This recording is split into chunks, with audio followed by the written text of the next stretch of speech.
Good afternoon, guys. It's Dan Krueger from DK Fitness, where we help people achieve their fitness and weight loss goals in fun and sustainable ways through optimized nutrition coaching. So today I'm going to help you guys navigate the food landscape while you're going out to restaurants this summer. One of the most common types of restaurants you're probably going to go to during patio season is an American restaurant or a steakhouse or a place that's got burgers and stuff like that.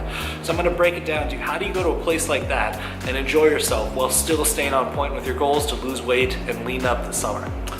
So there's basically two approaches. You can go into it and try to decrease the amount of carbohydrates you're taking in and be all right with a little bit of fat coming in, or you can go in and decide to get a lower fat item with some carbohydrates in there. So I'm going to go down some lists of options that I always go to at restaurants like this, depending on whichever approach I'm going to take. So let's first look at the no carbohydrate option. So this would be items that are going to have a little bit of higher fat. So you can do a burger with no bun. Just eliminate the bun, keep the lettuce and tomatoes and veggies that would go on it as well. And if it's going to come with fries, which it probably is, just substitute those out for a side salad or a side of veggies. That's going to be a very filling meal. There's going to be a ton of fat in there. Not the best kind of fat, but hey, we're at a restaurant, so we can't be perfect. But if you can at least take the carbohydrates out of the equation and just have the proteins and the fats, you're going to have a very filling meal and keep it very calorically reasonable, somewhat calorically reasonable, and also eliminate that big insulin spike you get if you're going to have the fries and the bread on the bun and all that stuff in there. So burger, no bun, sub out the fries for a salad or veggies. That's a good go-to. The next option would be steak. Try not to go for some of the fattier kinds if you can. You know, if you see a ribeye and a sirloin, go for the sirloin. Go for something that's not completely marbled and delicious, but get a sirloin, get something that's a little bit leaner, but again, avoid the carbohydrate side if you can. It's gonna be made in oil, probably sauteed in butter too. That's just the way they do it at restaurants, so there's plenty of fat coming in that meal. So we do not need the baked potato on the side or the fries or the bread or anything like that. So substitute that out with a salad or veggies on the side. Again, all the protein and the fats that are coming in are gonna keep you nice and full. So it's another good go-to. Another great option where we can get some higher fats and higher protein is salmon. If you see salmon on the menu, go for that, because not only is it going to be a higher fat, higher protein meal, but the fats you're getting are going to be much higher quality than if we're doing like a burger or something like that. So if you see salmon on there, jump on that one. You're going to get a nice dose of healthy fats that are going to actually keep you full, a lot of flavor, and then you can again get a side of veggies or a salad to keep yourself full with all the fiber from those items and avoid the breads and the fries and things like that on the side. So those are three really good go-tos at American restaurants when you're trying to limit the carbohydrates and leverage the proteins and the fats. So if you wanted to keep some carbohydrates in there, we can also do that. Make sure that if you're gonna get a steak and you wanna keep some carbohydrates in there, that you definitely go with the lean steak, like a filet or sirloin, and usually the smaller portion. Then I'd say if you wanna keep a side of some carbohydrates in there, go for like a baked potato with nothing on it. Don't let them do the loaded style with the cheese and the butter and all that. Just bring it out plain, add a little bit of salt and pepper for yourself, and then if you wanna add a little bit of butter, you can, but try to go easy on that and just let it, provide the carbohydrates. Try to keep the fats low, lean steak, limit the butter and the cheeses on the potato. That'll be a very filling meal. You could also go for a chicken sandwich.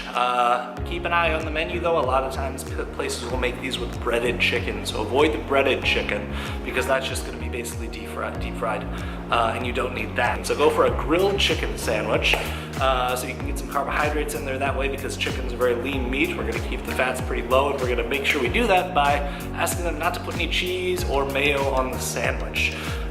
If you want to leave some cheese on there, that's fine. I'd rather you do that. I'd rather you have the cheese on there than the mayo. But if at all possible, just skip those and make sure that they make it with a dry bun or bread. A lot of times they're going to be toasting these things and making them on like a panini maker or something like that.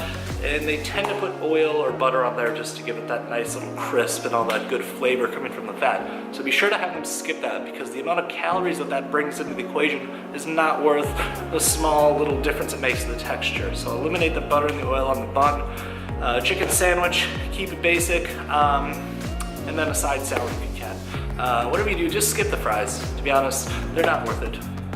If you're getting salads as a side item with either your steak or your chicken sandwich, since we're trying to keep the fats a little bit lower, there's a few dressings that we'd want to try to use if we see them available that are typically going to be a little bit lower calorie.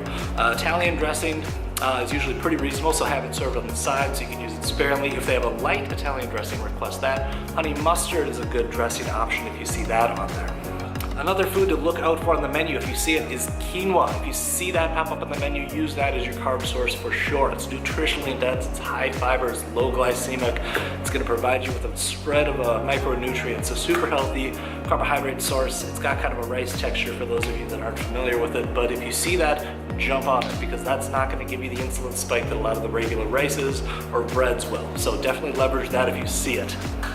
So that's a brief overview of how to navigate the American restaurant scene using some of those old classics, burgers, steaks, fish, chicken sandwiches, etc. You could always do a good old salad with the dressing on the side. That's kind of the boring option. It works if there's just nothing there, but I love to try to get like a burger or a sandwich or a big piece of meat if I can, and that way you can really enjoy a nice restaurant meal. A salad on the side always works in a pinch when you don't know what else to do, but hopefully these tips help you navigate that the next time you go to a restaurant this summer.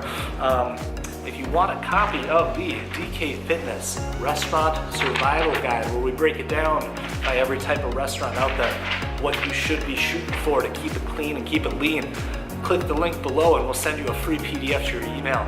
Otherwise, cruise on by dkruegerfit.com for more nutritional and fitness content. And if you're interested in the one-on-one coaching where we can help you navigate these situations one-on-one, and you can contact us directly every time you're going to go out to a restaurant and get feedback on which restaurant you're going to, what you should be ordering, and really dial it in, go to dkruegerfit.com, shoot me a message, or email me directly at dkrueger@dkruegerfit.com, and we'll get you up and running. I'll see you in the next video, guys.